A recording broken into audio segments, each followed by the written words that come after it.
Hi, I'm Greg Denning.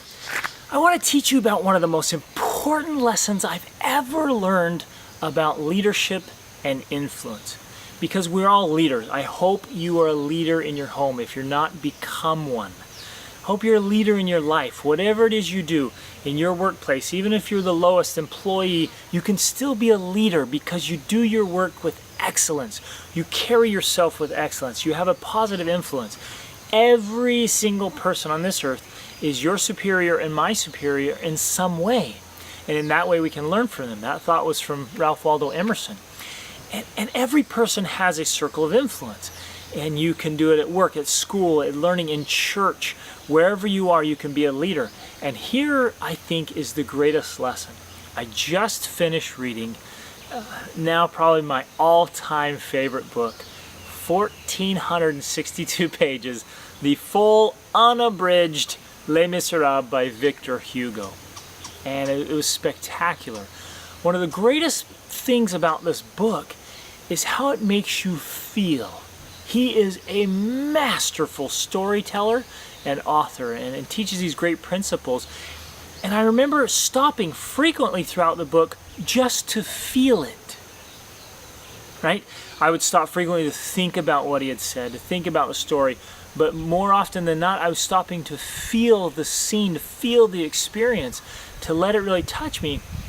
And it was another great reminder that life is about feelings, it's about emotions. See, our emotions, our heart it's the center of life, it's the powerhouse, it's what drives everything.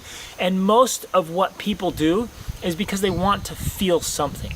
Even the worst actions sometimes are driven by a motive of wanting to feel happy, wanting to feel good, wanting to feel loved, wanting to feel safe, wanting to feel appreciated, wanting to feel attention. And so they'll do crazy things that they wouldn't normally do because they want to feel that somebody's paying attention to them.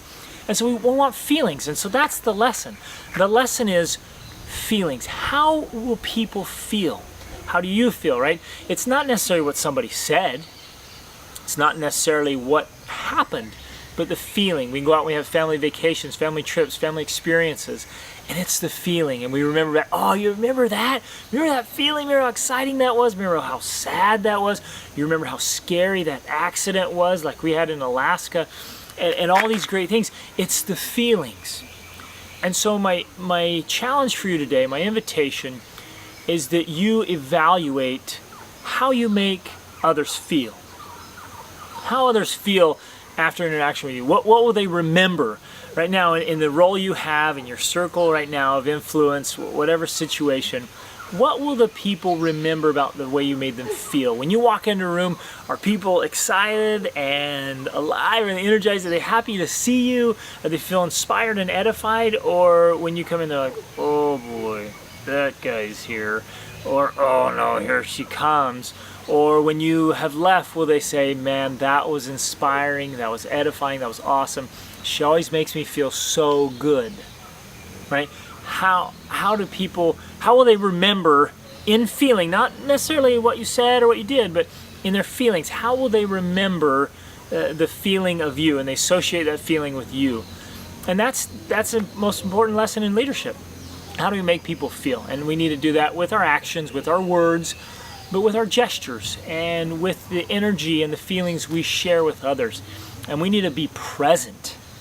I mean, you've got to be always present. Be there, be energized, be centered. Go into a situation and think about this. Say, my circle of influence, I'm going to a meeting today. How am I going to make those around me feel? I'm going to work today. I'm going to school today. I'm going to be at home. And when I'm at home, how am I going to make the house feel? When my children grow up, how will they remember the feelings associated with me and their childhood? That's sobering. That's huge. When your children look back at their childhood, what feelings will they remember associated with you? Oh, he was always nagging.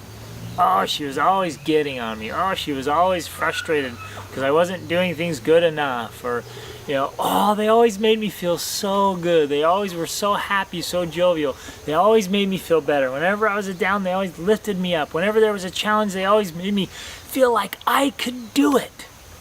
Right? So take every role in your life, every aspect of your life, and ask yourself, how do I make others feel? Right? How will they remember me in their feelings? Because the feelings is what stands out, it's what matters.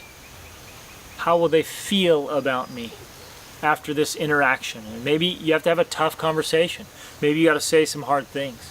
Maybe your job, your responsibility is to correct. And even those things, even those most difficult situations, we can do in such a way that the feeling is good.